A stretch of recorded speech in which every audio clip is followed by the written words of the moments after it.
Hey, everybody, and welcome back for another episode of the Blow It Up podcast with Jake and Justin. I'm your host, Joey Menta.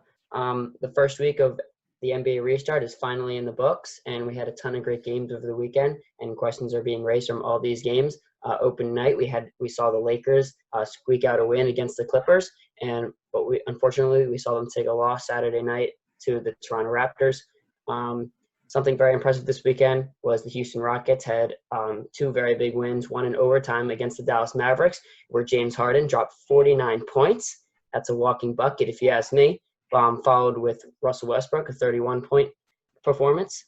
And they also had a comeback performance over the Milwaukee Bucks, where Russell Westbrook also had 31 points again, despite Giannis dropping 36 on them. So let's get right into it, fellas. So with these two wins for the Rockets, Justin, do you think the Houston Rockets are a team that can win the NBA Finals?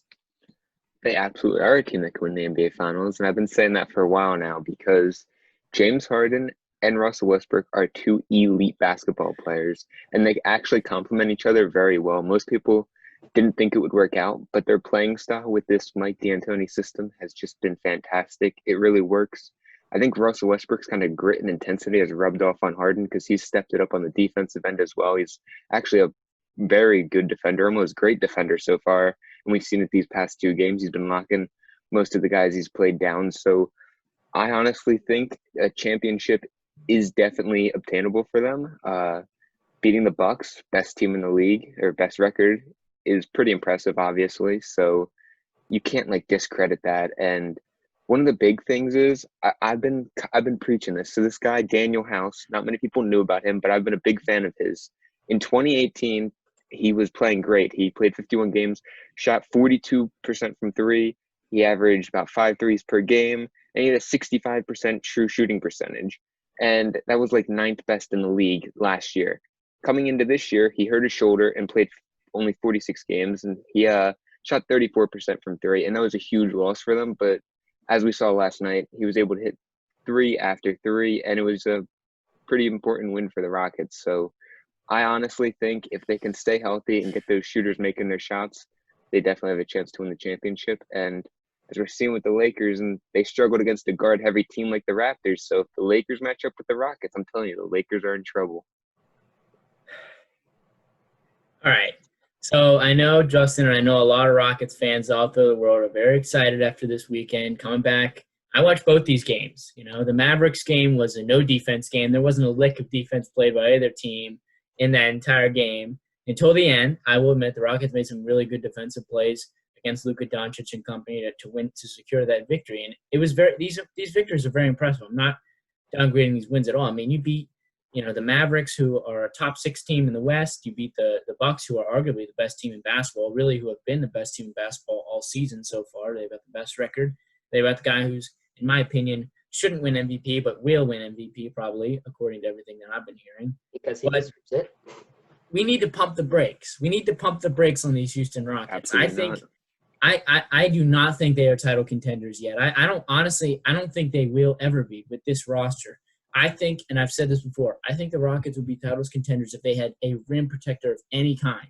If they just had somebody who could stop anybody in the paint. I was yelling at the TV yesterday because Giannis Antetokounmpo he should have had 50. He should have had 50 in that game yesterday. He easily could. Every time he drove down to the basket, he was getting easy looks. I mean, it was no one who could. Except for when James Harden was covering him, because James Harden locked him down. James Harden had a couple good plays. I'll give him that. But majority of the time, James Harden's not going to stop him. He's just too big, too strong. I mean, there's nothing James Harden could do. He made some good plays, forced some tough passes. But easily you get a screen there and switch on. I mean, Giannis should be dunking and scoring layup after layup. I was like, what is he doing? He's passing the ball up. And on the last possession, he passed the ball up to the corner and made an awful cross-court pass that blew the game. Because James Harden clamped him down in the post. I didn't think that was more James Harden on the play. I just thought that was a terrible decision. Why would even James Harden played great on-ball defense there, but why would you throw a pass cross-court over into the corner? And it was easily picked up. I think it was picked up by your guy Daniel House. I'm not 100% sure. It was. Pass. Yeah. But I like House. I think House is really good. I think he's a nice young player there for them. But P.J. Tucker, I mean, at center, first of all, he's nothing defensively. And he shot 2 of 11 or so from 3 yesterday, so he's not much on the offensive end either. And they still won. They still with him won. shooting I got to 2 give for them credit for 11. that. They shot 20 out of 60 from 3, and they still won, which was That's I 30%. was shocked. 30%. I was absolutely shocked that they won that game yesterday, but I don't think that they can win playing like that again. I think that was more of an aberration. Now, if they hit close to 20, 25 to 33s, obviously I think they can win every game, but it's just a matter of doing that for a 7-game series, and I don't know if they're capable of doing it. I don't think they are. I think they're a team that can make it to the Western Conference Finals. I just don't think that they can beat the Lakers or the Clippers in a 7-game series at this point out west. They might be able to beat the Bucks because I'm not too high on the Bucks. I think they could actually beat the Bucks if they somehow got to the finals. But I think the Lakers or the Clippers will stop them in the second or conference final round. So just pump the brakes on these Rockets. We got to see a little bit more. These are 2 games. Who knows? This Rockets team's been up and down all season. They could go out the next night and then lose to the Kings. So you never know what's going to happen with this team. There's 2 reasons why the Rockets are going to be good, and it's because of Russell Westbrook and James Harden. The last 17 games per 36 minutes, Russell Westbrook's averaging 32 points, 7.5 assists, 4 turnovers, 53% from the field, 52% from 2, and 30% from 3, 80% from the free throw line, and a 58% true shooting percentage. Now, Giannis Antetokounmpo, the quote-unquote MVP during those games, his per 36 stats, 33.5 points, which is 1 more than Russell Westbrook, 7.5 assists, just like Russ, 5 turnovers, which is 1 more than Russ, and he's shooting 54% from the field. So those numbers aren't that off. Russell Westbrook has been playing lights out. He's honestly been one of the best players the second half of the season. So he's been very underrated this whole second half, and he's one of the main reasons that the Rockets are doing so well, because the Rockets like to get in this 3-point, like space the floor out and kind of look for the shooters. But Russell Westbrook knows he's not a shooter, and he's not letting them affect him. He's kind of taking the ball and making his own with it, and he's getting these guys ISO, and when he makes it past them, somebody's going to sag off onto the inside, and as soon as somebody sags off on the outside, Russell Westbrook hits them for the open 3, and they were hitting it last night, so we'll see how that goes. But then you got guys like James Harden. James Harden does not get enough credit on this team. I mean, first off, his defense. So far this year, when he's guarding Paul George is shooting 2 for 14, which is 14%. Kristaps Porzingis, who is a 7-footer, is shooting 3 for 10 on James Harden, which is 30%. Kawhi is shooting 2 for 9, which is 22%. Pascal Siakam, 2 for 8, 25%. And Brandon Ingram, 1 for 8, 12%. So James Harden gets all this criticism for not playing defense. James Harden has always been a good defender. The issue was he didn't have a second star to carry the load, and we didn't have the second star to carry the load. He had to give 110% on offense and 0% effort on defense. Now that Russell Westbrook is there to kind of take over the offense when Harden needs a break, Harden can put more effort onto the defense, and seeing it now. Harden has become a very, very good defender for this Houston Rockets team. Okay. James Harden, I agree, is an underrated defender. First of all, there's an important stat that you've brought up before to me about the deflection rate that he's got, ties in the NBA, I think, the last 2 seasons, which is really impressive. He's getting his hands in there. He's a much, much improved defender from what he used to be about 3 years ago. He's really worked on it. I'll give you that.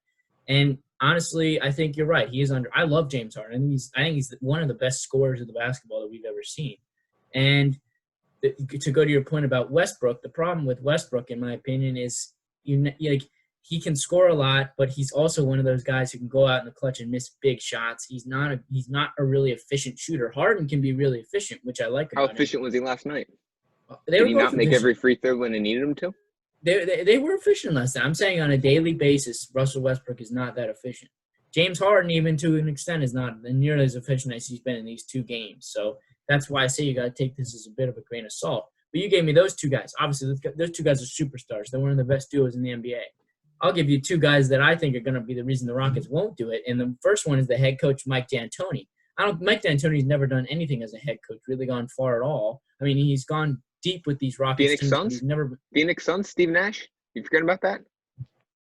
That was a long time ago. I don't even remember that. I was about this tall when Mike D'Antoni was last having success in the NBA because he doesn't know how to coach a proper defense. That's his problem. He's never been a good defensive coach. In today's NBA, you got to have at least some defense.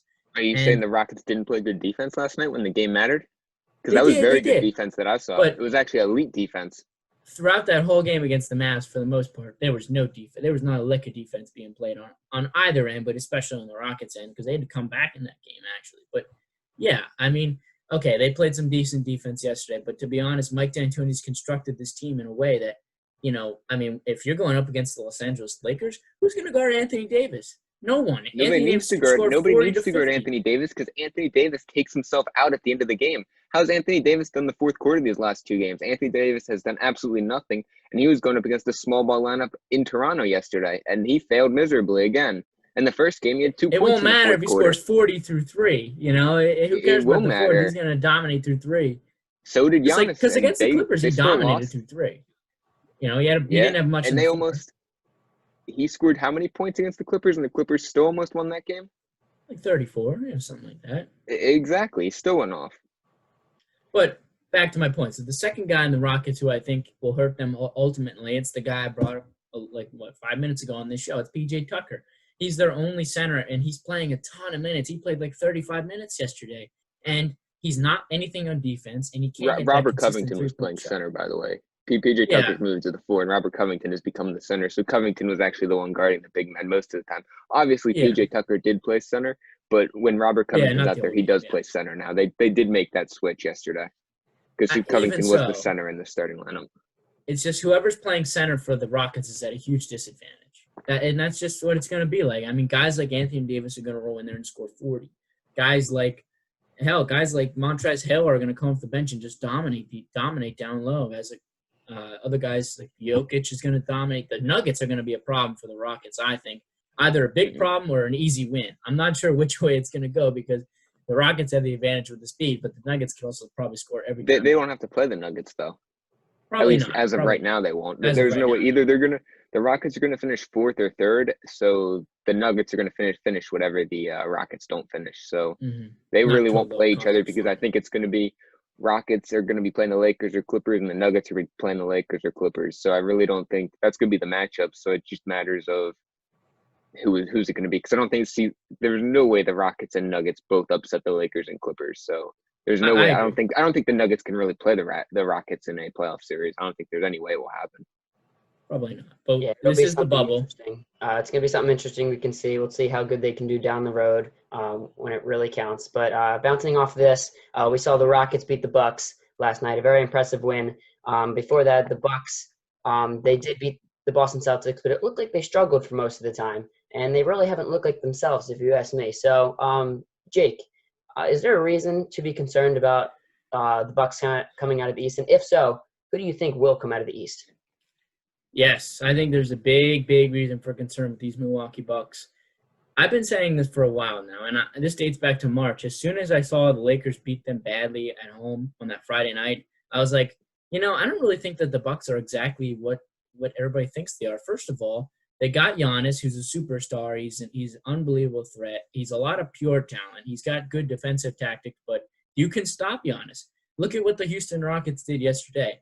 They were double teaming Giannis on every switch. Now they're smaller than him, and I said earlier they should have won that game, but they had the right approach. But if you get big guys on Giannis, like if you put an Anthony Davis on Giannis or a LeBron James double team, he's going to be forced to shoot that outside shot, and that's how they lose. That's how the Raptors beat them last year. The Bucks were up 2-0, and then all of a sudden the Raptors figured out how to defend that team because they don't have a lot of weapons. They got Chris Middleton, who's a pretty good 2, but he's not a great 2. He's one of the lower tier 2s in my opinion for your second best player out of these top teams. And then outside of that, they got Brook Lopez, who I think is solid. But I mean, these guys like Kyle Korver, George Hale, these are all guys who have been shaky, who are good shooters, but are not really much defensively, and now they're getting older, so they're shakier from outside. So and there's not a lot there. I mean, there's Wesley Matthews. I mean, I was looking at this team, this last couple games I've watched for them. They're not as deep as everybody thinks they are, and if you can figure out how to stop Giannis like the Raptors did last year, I think they're in bad shape. Honestly, I don't think that they're gonna, I don't think they're. I've been saying this for a while. I do not think they're gonna come out of the East. That's just my opinion. I think they're gonna lose. Right now, they'd be playing probably the Heat in the second round. And I think the Heat would beat them in that matchup. For me, as you stated in that question, which team I think would come out of the East? If I'm not taking the Bucks, it's got to be the Miami Heat. First of all, the Miami Heat looked great in their game against the Nuggets on Friday. And I like the what Nuggets I've been without seeing Will Barton and Jamal Murray. So they're missing 2 of their starters. They beat them pretty well, and that's still a convincing win because the Nuggets Without their still had two ball Jokic out handlers. there. They still had Jokic out there. They still had their best player, and the Heat beat them. And I love this team. First of all, they've constructed it perfectly. You got really good defensive wings. You got Jimmy Butler, Tyler Hero, who are really good defensive wings who can also hit the three ball. But Tyler Hero, Duncan Robinson, those guys. Tyler Hero is one of the worst defenders in basketball. He can't even move. He's basically Kyle Korver on the defensive end. He's a great shooter, but he's a 3-and-D player with 0D. I think you're thinking about Duncan Robinson. I'm not giving much defensive credit for, but I've seen Tyler Hero make some pretty good plays. He's a nice lanky wing. No, but Tyler Hero is just as bad as Duncan Robinson. They're both horrific on the defensive end, but their offensive games are very good. They are. These are young 3-and-D. These are young 3-point shooters. I think Tyler Hero could be the next kind of Klay Thompson type of shooter, and Duncan Robinson with him too. I mean, this team is loaded. They got Jay Crowder too out there, and they got Andre Iguodala, who's back to the defensive part. I was talking about this. They got great defensive wings out there. They got Jimmy Butler, and now they just added Andre Iguodala. And I really like Bam Adebayo. Adebayo kind of plays more like a center point guard position, sort of like Jokic a little bit, but he's vastly improved this season. He could win Most Improved Player of the Year. And they're deep. They're really deep. They got a really deep team.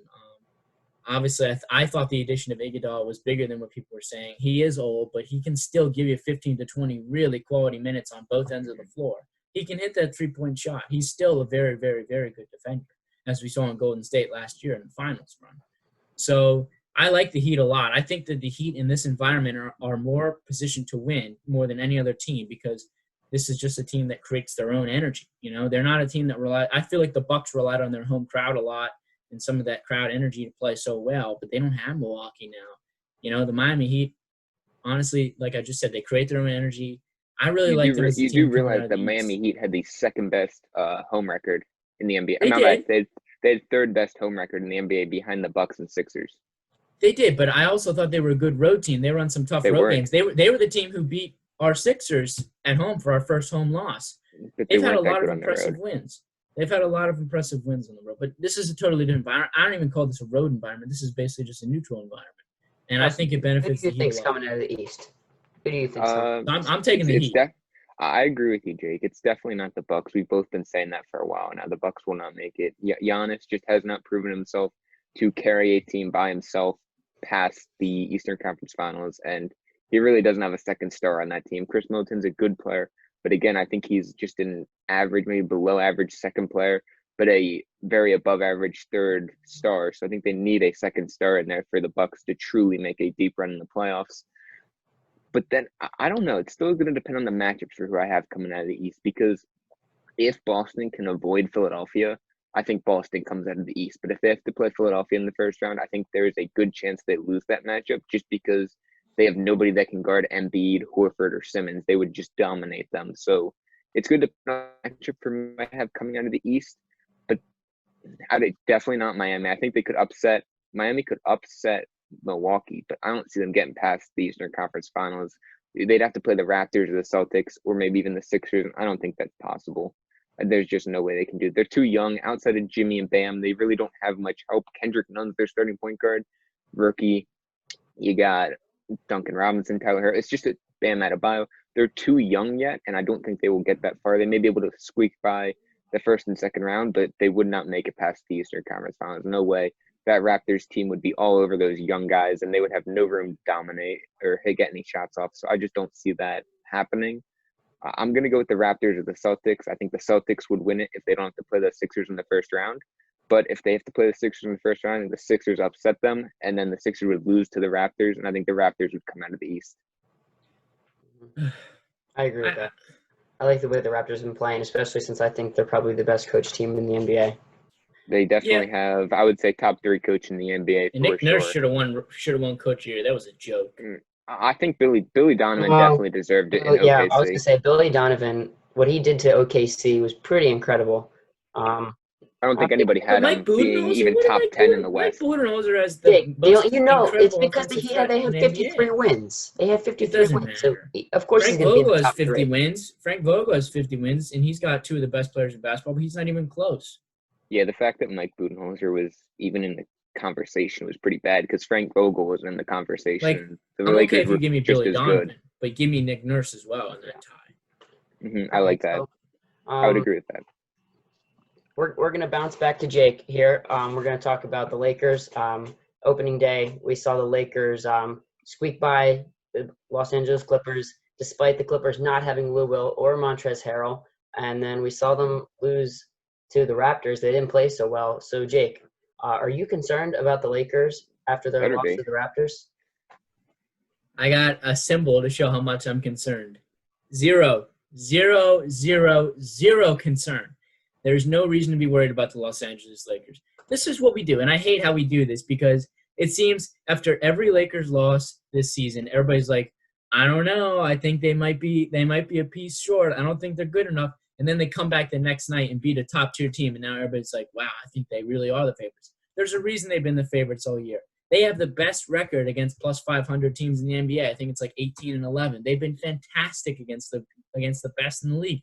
They split the Clippers. They won the last 2 games. They should have won by more on Thursday. I will give you that point if you want to bring that up as an argument for how They shouldn't have won by more. They should have lost by more. If the Clippers were up 10, double digits at the end of the game, and they ended up blowing it because they didn't have their 2 closers, Lou Will and Montrezl Harrell. That's why they lost that game. I think we both It should have been a 20-point win for the Clippers, if anything. We both agree, though, that the Lakers without Lou Will and Trez should have won by more than 2, regardless of what the score was throughout the whole game. I think we both thought they should have won by 15 points at least. Yeah, I was, after the game, I was like, it was a good win, and I think we're still kind of figuring out what this team is going to be because they added a big piece. They added Dion Waiters, they added J.R. Smith. They're trying to get these guys in the rotation. Guys are still a little bit rusty. Anthony Davis almost didn't play on Thursday, and to be honest, I feel like the Raptors are just one of those teams who just really plays well in the regular season against some of these good teams. Like every year, it seems like the Raptors are like beating, somebody in the regular season this year who's like a top tier contender, and they win. They're a very good team. I like the Raptors. I think I agree with you. They're currently up 17 on your Heat. Yeah. Right now. Yeah, that's true. They're playing right now. They're up 17 on them in the third quarter. So. But again, this is feel out. These 8 games are feel out. I don't think they mean everything for the playoffs. These are just guys getting ready, getting revved back up, obviously getting ready for the postseason run. And this game, first of all, the game doesn't matter. I mean, the game matters to the Heat because they could pull within the Celtics if they kind of won out. But I don't think they're going to get anywhere outside of 4 and 5. I think they're going to be 4 or 5 for sure. So obviously, that we're getting a little bit off topic here. We're talking about the Heat and the Raptors. But the Raptors are fine. They're going to get 2 seed probably. But back to the Lakers scenario here. The Lakers are fine. First of all, the Lakers are basically a win away, I think, from clinching the first seed. So there's not much to play for other than feeling it out. Do you really want LeBron and AD to go 100% out for these 8 games and get banged up before the postseason run? No. And they know how to play, too. LeBron is the king at this. He's the king at pumping the brakes and getting ready for the postseason run. He's feeling out the roster right now. That's why they haven't played so great. He's never been an early season guy because this is sort of like a restart of the season. So these are the early games. So LeBron's feeling out this roster. I guarantee you, the Lakers might win. The Lakers might go 4 and 4 in these 8 games. It won't matter. They're going to win the whole thing this year. LeBron James is just keeping himself ready and getting back into that form he was in March. Because in March, the Lakers looked like the best team in the league, and I still think they are. I think there's nothing to worry about with the Lakers. This loss to the Raptors doesn't mean anything. If you put the Lakers and the Raptors in a 7-game series, I would take the Lakers in 5, whether it's in Staples Center, whether it's in Canada, whether if it's Jupiter, whether if it's in this bubble. They're winning that 7-game series in 5 or 6 games. It doesn't matter. So there's nothing to worry about. So Laker fans all out there, I'm not a Laker fan. I really like LeBron, and I'm rooting for the Lakers this year. So I'm rooting for them this year. I'll admit that. But I'm not worried at all about the Lakers, and neither should anybody else. Don't listen to the media. They're just trying to spark controversy. Everyone should be concerned, and they have reason to be concerned. First off, these Raptors, a team like the Raptors, is a guard-heavy team with Fred VanVleet, OG Anunoby, and Kyle Lowry. That's a guard-heavy team right there, and they struggled mightily against a guard-heavy team, and that's what they're going to have to face. They're going to have to face a Portland Trailblazers, a Memphis Grizzlies, a Houston Rockets. That's who they're going to be playing in the first round or first or second round. They're a guard-heavy team. A team like Dylan Brooks and John Morant, they have the guards there to give the Lakers issues, and they clearly cannot. They gave up 14 rebounds to Kyle Lowry, was it? He had it was 33 points, 14 rebounds, and 6 assists. You're giving up that up to Kyle Lowry? Kyle Lowry, he's a good player, but he should never be getting more than 7, 8 rebounds a game. 14 is ridiculously high. So clearly those guards are not playing very good defense. I don't know. I'm worried, and especially with that Clippers game, the fact that they almost lost that game is just insane because the Clippers were basically without. I'll say Paul George and Kawhi are the top 2 players. I think everyone would agree about that. Then after that, their third best player I'd say is Lou Williams. Their fourth best player is probably Montrezl Harrell. Those are their top 4. So they were missing 3 and 4. Then you have Patrick Beverley, Landry Shamet, Zubac are the next 3, I'd say. And all 3 of them didn't play a single preseason game. That was their first minutes of any basketball action since March. And all of them were god-awful. They were so bad. I think Landry was 0 for 8 from 3. Pat Bev was okay, but he wasn't playing very good defense because he hadn't played basketball in so long. Shamet was terrible. It was so bad. And Zubac was just he wasn't really doing anything really. So it was just I'm worried if I'm a Lakers fan because that is a game you should be winning by 20 plus points. And the fact that they were down 10 entering the fourth quarter, they were down 10, I believe it was. That was a while ago. It was entering the fourth quarter, they were down 10. That's a big issue. And the fact that Anthony Davis is a guy that is done very poor in New Orleans. He was never a guy that could really take them over 500. He wasn't a guy that could win them a playoff series. He's not a closer. And LeBron, he can play well in the fourth quarter, but he's kind of inconsistent as a closer. He's not a guy that hits the game-winning shot, as we've seen in Miami when he missed the game-winning shot and Ray Allen had to bail him out. So I don't know if they have that player that can hit the game-winning shot when a game matters down the stretch. LeBron happened to make a lucky game winner because Doc Rivers is an idiot as a coach, and he has a small ball lineup out there. I agree. He should not have which got was that very rebound. stupid. But the fact that they had LeBron and AD are 3 inches taller than the tallest Clipper out there is just ridiculous. You needed – see, if Harrell was in there, Harrell would have gotten that rebound. So it was another mistake by Doc Rivers, and it was something to worry about if you're a Lakers fan. I'm not sold on them just because they haven't had a good performance yet. LeBron struggled, and you've told me that the Clippers game really didn't matter. Next time they play them, LeBron's going to be dropping 30 on them, and they'll win easy. But LeBron's only averaging, I think it was 23 points against the Clippers. He's never scored over 26 points per game he's never scored over 26 in a game against the Clippers. So what is the deciding factor there? He really hasn't been able to go off because Paul George and Kawhi are great at limiting the star player in the other team. So I'd be worried if I'm a Lakers fan.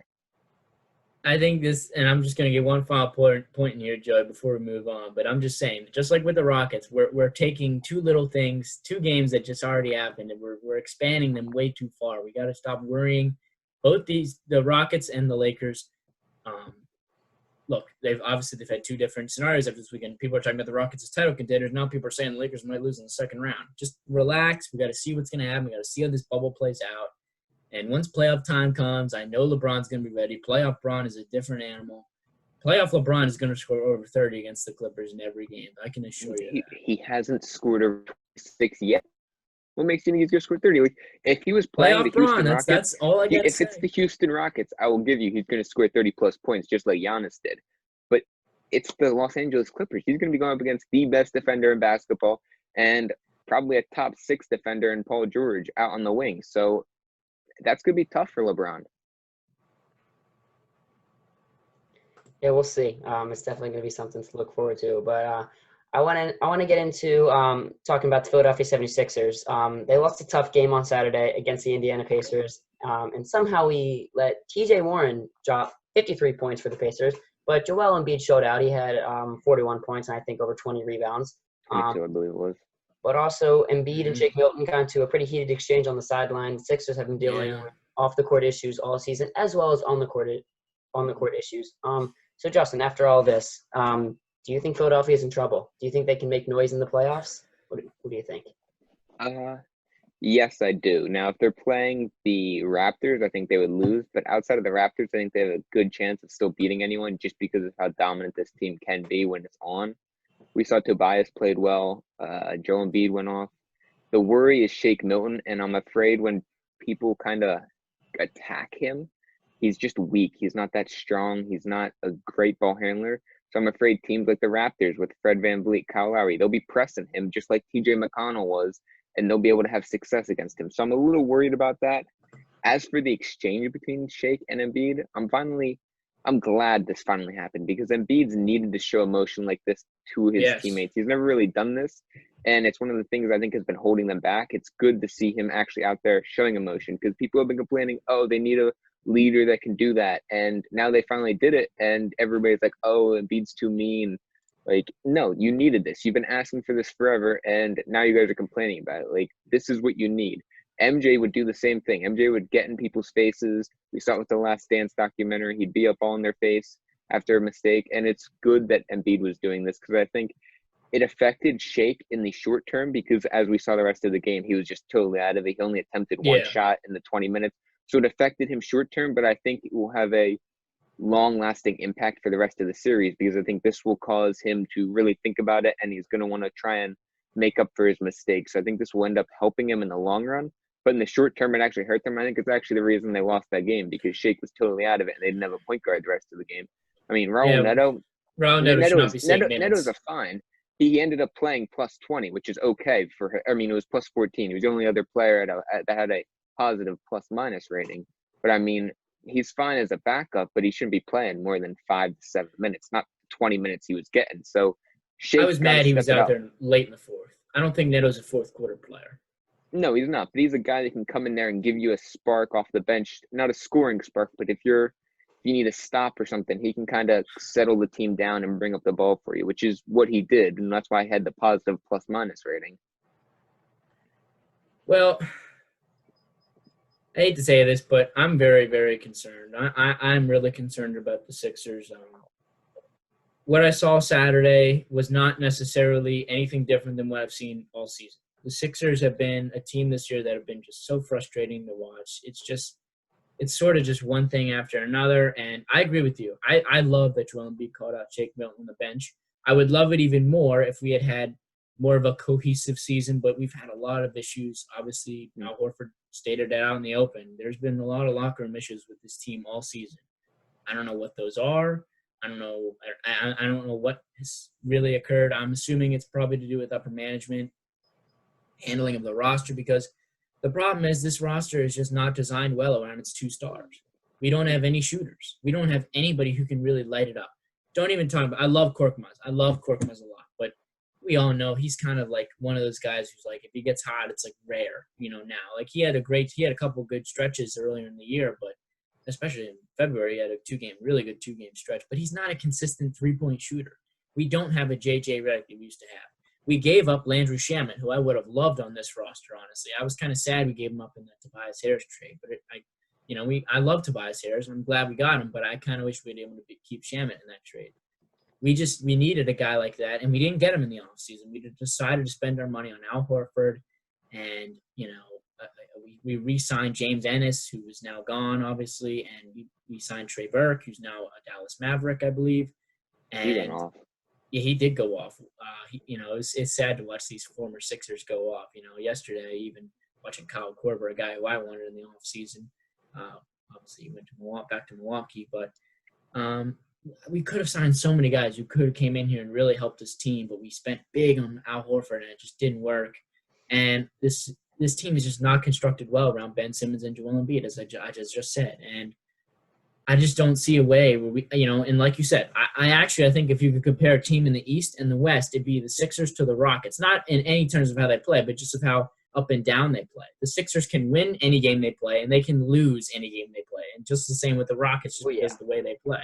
Obviously, completely different styles. The Sixers can't shoot a lick. That's a terrible comparison. Like I get where you're coming from. That's a terrible. Yeah, comparison. I'm saying as just in terms of beating. Like the Sixers have beat the best teams this year. They've also lost to some really crappy teams. Same with the Rockets. I would have compared them to the Mavericks, if anything. But a right. little bit younger of a team. I mean, the Sixers are young too. But, I think it all boils down to just first I love our defense. We got a really good defense. But T.J. Warren shouldn't be dropping 53 on us. Like, that was embarrassing. He was just hitting everything. Some of it was just him hitting shots, but also some of it was just bad defense, it was Ben Simmons playing terrible, lazy defense. Yeah, Ben Simmons never plays that bad on defense. So it's a bit of an aberration. I think if we played the Pacers 7 times, we win that series. But, I don't think we can beat these upper teams in the East, and I certainly don't think we can beat the Lakers or the Clippers out West. I don't even know if we could beat the Rockets. We did it already. I know we beat them in separate games. And at home. I don't expect us to win that series in 7. I think we could. I believe we can give any team in the league a fight in a series, but we don't have the shooting that'll make this team a contender. So honestly, I love the Sixers. I love the Sixers a lot. Wearing Joel Embiid jersey right now. Joel Embiid went off on Saturday, 41 and 21. I couldn't believe we lost with him doing that. But Ben Simmons is still not shooting the 3 ball. He shot it in. This is reminding me, and this is the frustration as a Sixers fan, because earlier when the season started, way back in October, he was shooting. He was attempting threes. He was at least attempting them like every game or so, and he made a couple early on, and then he gave it up. And this preseason, he shot 2 in the first game, made 1, and he's given it up since then. So it's been really it's frustrating to watch. It's like, just attempt the shots that you're getting. Joel Embiid literally does the same thing. Joel Embiid hates shooting threes, but he does it to keep the defense honest. If Ben Simmons kept the defense honest, hit maybe a 3 or 2 per game, he'd be a 20-plus point scorer. So I don't understand why. Well, I don't know if you've watched, there were these 2 plays that really stood out to me about Ben Simmons, and it describes exactly why they lost. One was the last play of the game. If you watched, Thibault had Aaron Holiday locked up. He wasn't going anywhere, and Ben Simmons decided to help. Why was he helping, knowing he's on P.J. Warren, the best player? Even if he's that far out, you should be denying the pass to him anyway. Why are you helping when Thibault has Aaron Holiday locked up? He was literally going across the free throw line. He wasn't attacking the rim. He was going straight across. There was no reason for you to be helping there.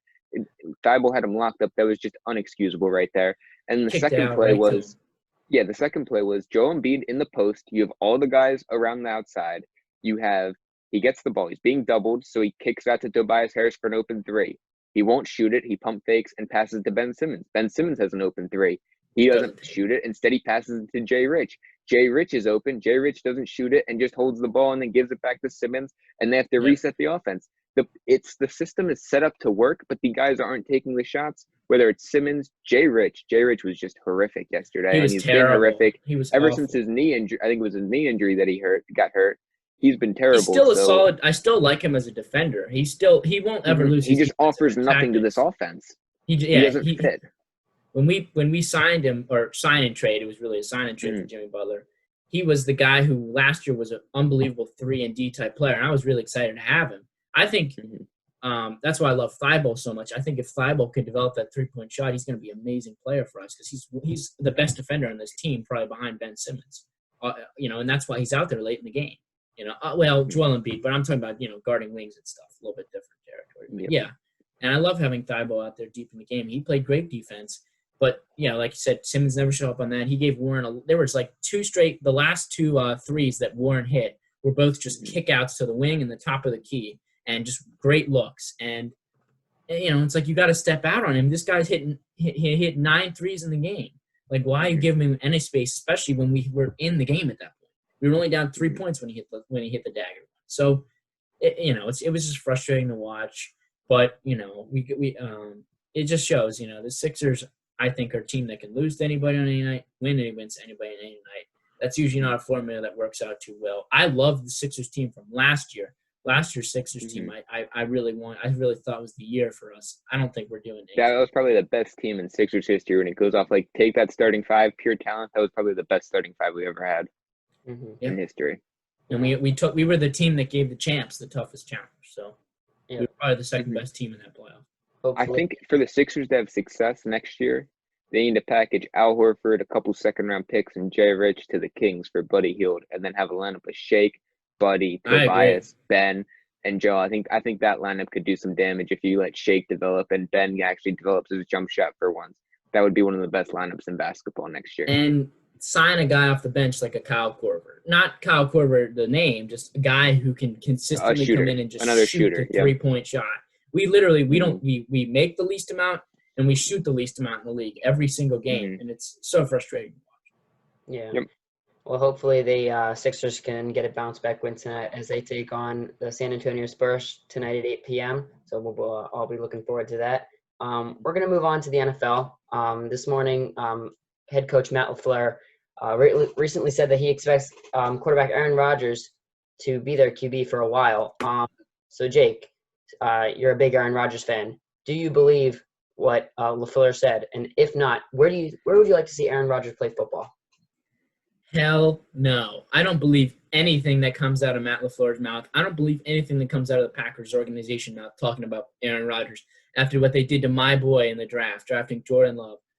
As soon as that pick came in, I turned off the TV and stopped watching because I was so upset. I mean, first of all, you have a team that went 13-3 last year, and they played a bad NFC Championship game, and they weren't going to win that game. But I think personally that if they had went out and drafted well and maybe done anything in the offseason, they could have easily won the NFC this year. But they decided to not do really anything to help their team. They started to build for the future. Hell, they had Aaron Jones last season, who was one of the best running backs in football last year, and they drafted a guy in the second round in Dillon as like a sort of a replacement. It's like, what are they trying to build a whole new future with Jordan Love? Like, what is going on? They didn't draft a single wide receiver. They lost the guy, I forget. I think it was either Allison or Scantling to some other team who was like their third wide receiver. So they lost him. They didn't have anybody to replace him. They got Devontae Adams, they got Aaron Jones, and they got Aaron Rodgers. That's about it on offense. So, the Packers have decided to give Aaron Rodgers basically nothing. And I feel bad for Aaron Rodgers because I think he's still going to have a very good year, but it's going to be so much harder for him. He could do really good and still have like some bad games because of the weapons, and people are going to be like, wow, Aaron Rodgers looks old, he looks washed, but it's really not him. It's just the team. It's just not good. I think the Packers are going to have trouble making the playoffs this year because of what they've done, and it's sad. I mean, I just can't believe they would do it to the guy this good who still got great football left in him. I don't even want to hear anything about him being washed at all. He's still a great quarterback. He's definitely a top 5 quarterback in my opinion still. But now that this thing has happened with the Packers, I've been thinking about where would I want to see Aaron Rodgers go, because we know he's not. I guarantee you at the end of this year he's gone. If he plays this year, there's a chance that like they could trade him even during the season. Highly unlikely, but maybe. I think they're going to play him this year, not make the playoffs, and then say, oh, Aaron Rodgers is done, trade him somewhere. And I think there's not a more perfect location than the Dallas Cowboys. I would really like to see Aaron Rodgers as a Dallas Cowboy. First of all, go back with the old coach who brought him to the Super Bowl, brought him two MVPs. Sorry, almost said Super Bowl. 2 MVPs. Probably should have been 3 or 4 if we look at some of those years he's put together. But Aaron Rodgers is kind of like LeBron in that case, where he's been the best quarterback, the best player in football, and not won the MVP. And we all kind of acknowledge that. He was far and ahead better than every other quarterback from like 2010 to 2016. So there's that. But also, think about that situation in Dallas. It couldn't be more perfect. First of all, you got Dak Prescott, who could be gone after this year very easily if he doesn't get the contract that he wants. Boom, opening slot. Jerry World makes an easy trade because the Packers are already trying to get rid of him. So they're probably going to get him pretty cheap because he's aging too. So they can put that argument into him too. And then you get Aaron Rodgers with CeeDee Lamb, Amari Cooper, Michael Gallup, Ezekiel Elliott. I mean, that wouldn't happen. They'd have to trade Lord. CD or Gallup to get Aaron Rodgers. I don't know. I don't know what they're going to They'd give up one of them because then you'd get you. I was actually the one that told you about Cowboys wanting Rodgers once. Oh hell, give them Michael Gallup. No, that's what I'm saying. Give them Michael Gallup. That way, they get Love. They still have Jones, and then they get Dillon because they just drafted. And then you get Adams and Gallup at wide receiver, and you're actually kind of set. But even take out one of those weapons, Aaron Rodgers with Amari Cooper and either Gallup or CeeDee Lamb. I hope they get to keep CeeDee Lamb because I think CeeDee Lamb's going to be really special. I'm very high on him. I think you give him those 2 guys and Ezekiel Elliott, he goes back to 40-plus touchdowns in this final couple of years because that is going to be an unstoppable offense, especially with a good offensive line too, which Aaron Rodgers hasn't always had the best offensive line there in Green Bay. And he's with Mike McCarthy, who literally his coaching style is perfect for Aaron Rodgers. It's why they didn't win much because it was sort of suited around Aaron Rodgers and not necessarily team-winning football. But the fact that he'd be back with Mike McCarthy just would spark huge confidence for me. And I would love to see him as a Dallas Cowboy. And I hate to say it because you guys are big Eagles fans, but I think if Aaron Rodgers went to Dallas, they're winning that division. I think they win the NFC. I think they win at least a Super Bowl with Aaron Rodgers there because, I just think it'd be perfect. Yeah, I'm actually a big supporter of Aaron Rodgers to the Cowboys, but I think there's actually a lot of options where he could go here, and it makes a lot of sense. I don't think he stays he doesn't stay in Green Bay. He even said it. He said I forget Yeah. what the question was, but he was asked something about, have you always pictured yourself like ending your career in Green Bay? And he said, I would have liked he would have. finish he said, I would have liked to end my career in Green Bay, but I'm not. But then I forget what he said after that. But he meant the I would have was a big hint there that he's not going to stay there. Other than that, there's a lot of options. I mean, the Redskins are one that need a quarterback if Hoskins flops. I think the Las Vegas Raiders are a very intriguing option with newly added Henry Ruggs, Josh Jacobs at running back. You got Gruden as the head coach there. I think they're kind of past the Derek Carr era there. I think they're ready to get rid of him. Yeah. They added Mariota, but like, I'm not so sure about that. The 49ers are another option. I'm not a big Jimmy G guy. I think he's vastly overrated. I don't think he's very good. He kind of got carried. And as we saw in the Super Bowl, he was not clutch, and he actually cost them the Super Bowl because he couldn't make throws down the stretch. So I think the 49ers are definitely a good option for him. But I got a really intriguing one, and that would be the New England Patriots. Cam Newton only signed a one-year deal. And I think if he plays well, somebody will be willing to give him the bag this offseason. I think maybe a Dallas Cowboys, maybe a Washington Redskins pay him a lot of money so that way they can team him back up with Rivera. And I think if Newton does leave the Patriots, that leaves them a hole at quarterback. And I think they're going to have a decent year, so they won't be in Trevor Lawrence territory. I think they'll end up finishing with about 6 to 8 wins. So I think they are kind of out of the Trevor Lawrence sweepstakes. And they'd need a quarterback, and they have the assets. I think they could trade for Aaron Rodgers. I think that'd be a good fit. Him and Bill Belichick would be very interesting to see. I think that actually that's one I haven't actually heard. Patriots. I think like the Cowboys, that's not a bad pick because they're two teams who, after this year, the future really isn't clear at quarterback. Mm-hmm. You know, everybody's been saying, oh, the 49ers. I mean, the Bears, no way. I'm just telling you that right now. There's no way.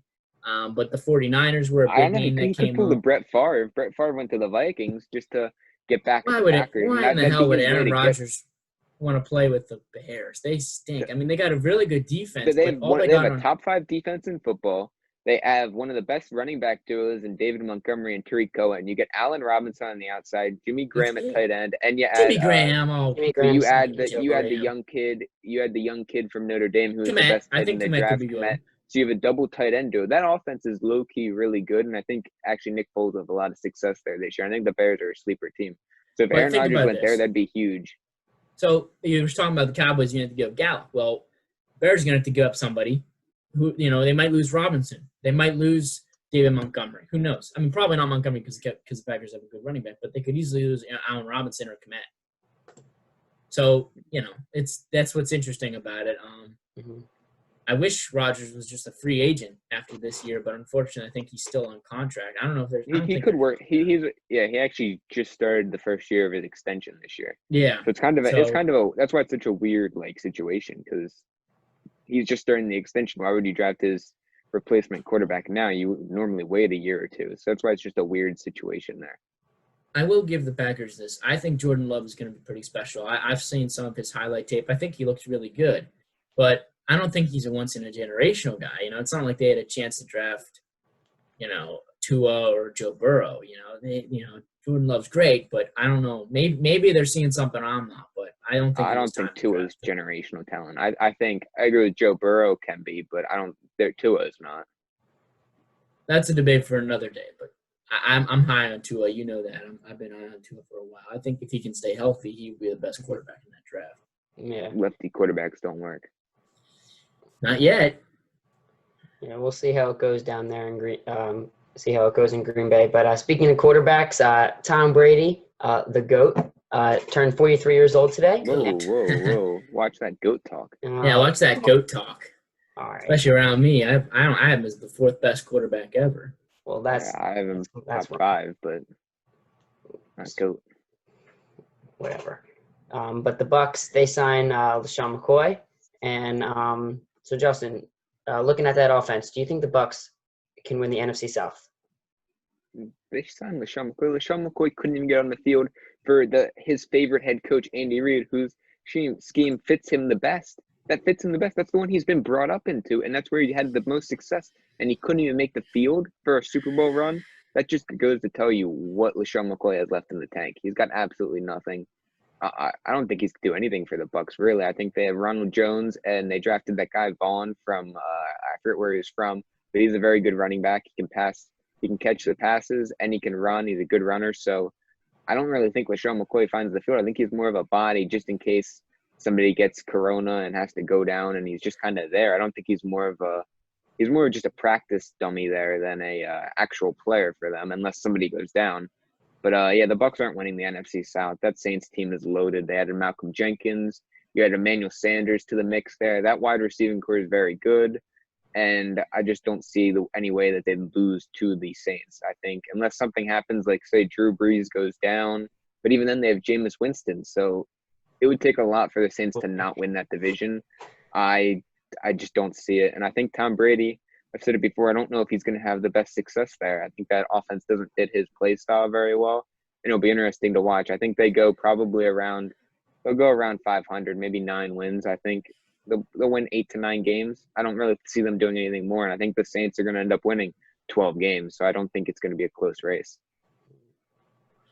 I don't think this move for LaShawn McCoy is big, but I think it's an important move. First of all, you get a guy in there who has veteran leadership. He's won a Super Bowl. He knows how to win. And you brought up a really big point, and that was what I was going to talk about. With this ever-changing COVID scenario, we're going to have a lot of players be injured and not playing. Well, the injured/COVID list, rather. So you're going to need extra bodies. And LaShawn McCoy, he might be the third running back right now, but if something happens in that RV committee where both guys get sick, you got a guy who's going to be vastly better than the third guy for any other team. You can slot in right into your offense. That's a huge, huge thing. The Buccaneers have great depth.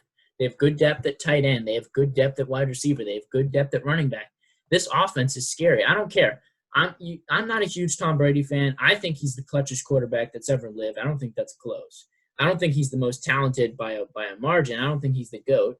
And I've said this. If he can win a Super Bowl here in Tampa Bay, fans, no fans, doesn't matter. If he can win his 7th year, he's my GOAT. And he's right there. I think he's at 4 or 3 right now in terms of the GOAT conversation at quarterback.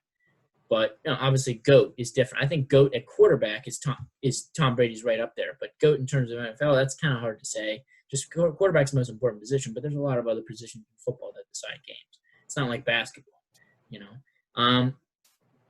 But I really like Tampa Bay this year. I don't know why, but I've been slowly turning around on this team, and I love that offense. The defense is not great, but it's not as bad as like people think. They still got Shaq Barrett in there. They got Jason Pierre-Paul, who's not still capable of playing good defense. Not they really. drafted a couple guys. 5 years ago he was. 5 years, but he's still a good body. He's a big body. They got a couple other guys. I'm forgetting their names, but they're also solid. Devin Bush.